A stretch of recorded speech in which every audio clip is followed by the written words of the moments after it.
خطبہ جمعہ کے دوران سامعین کا نبی کریم صلی اللہ علیہ وسلم پر درود پڑھنا سوال ہے۔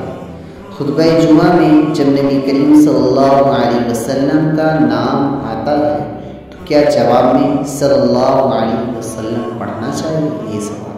جواب: خطبہ جمعہ کے دوران جب نبی کریم صلی اللہ علیہ وسلم کا نام گرامی آ جائے تو دل ہی میں آپ علیہ السلام پر درود پڑھیں، زبان سے نہ پڑھیں، کیونکہ خطبہ کے دوران ہر قسم کا کلام ممنوع ہے، چاہے وہ ذکر ہی کیوں نہ ہو۔